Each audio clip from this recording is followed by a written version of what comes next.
আজকে আমরা রয়েছি বাগাবাজার জয়দনপুরে। তো এখানে আমরা আমার পাশে একজন মহিলা রয়েছেন, অসহায় মহিলা, এবং পাশে ওনার একটি ছেলে, যে আমরা জানতে পারছি যে ছেলেটি দুটা কিডনিতেই পাথর রয়েছে। তো ইতিমধ্যে আমরা ওনার কাছে যতটুকু জানলাম যে ওনার এই 11 বছরের শিশুটির দুটো কিডনিতে পাথর থাকার কারণে উনি খুব অসহায়, বা ছেলেটির পিতাও নেই। তো সেই কারণে উনি খুব অসহায় হয়ে রয়েছেন এবং ওনার কোনো চিকিৎসার কোনো সুব্যবস্থা না থাকার কারণে আজকে আমরা ওনার পাশে এসেছি। উনি অনেক কষ্ট করে জীবনযাপন করছেন, মানুষের বাড়িতে বাসা কাজ করে থাকেন। তো সরাসরি ওনার কাছ থেকে আমরা জানবো যে উনি কি এই পর্যন্ত উনি কতটুকু ছেলেটাকে ডাক্তার বা চিকিৎসার জন্য কোথায় গিয়েছিলেন, আমরা ওনার কাছ থেকে জানবো। মেডিকেল দেখাইছো? তো দেখানোর পরে মেডিকেল দেখাইছো? আর কোন জায়গায় দেখাইছো? মেডিকেল দেখাইছো। তখন ছেলের কিতাব প্রবলেম হয়েছে, এখন হয়েছে তারা কমপ্লেন হয়েছে পাত্তরে জায়গা একটা গা করি আর বেশি দুটা কিন্তু পাত্তর হয়েছে, তারা রিপোর্ট দিয়েছে।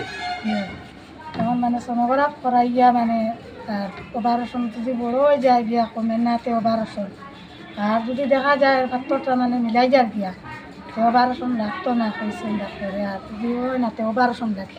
এখন কি তাই ঔষধ আসেনি না ঔষধ নাই? ঔষধ আছে, তোরা বেশ না তোরা আছে।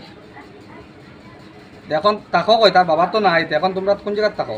আমরা এখন বাপর বাড়িতে থাকি জয়দনপুর, মেনার বাবা নাই।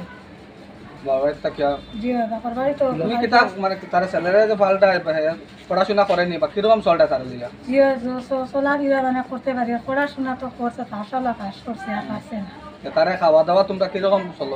তোমার বাড়িতে কাম কাজ করিয়া পাই, ওটা তোরা তুমি চাও দেয় পয়সা করি, তোরা তুমি ওগুলা চলা দিবা, আর এর উপরে দিয়ে আর কোনো লাইন নাই। এমনি কোনো সরকারি সাহায্য কিছু পাইছো নি? তার অসুখ হইয়া তো জানেন নি, কেউ কইছো নি? জি না, এটা কোর্স নাম পাইছি না, আমরা মেম্বার ঠিক না, তার লাইন আমরা পাইছি না। মেম্বার ঠিক থাকলে আমরা সব পাইলাম, সব বেটিনতে পাই। কোনো সরকারি সাহায্য আজ পর্যন্ত পাইছো না? জি না।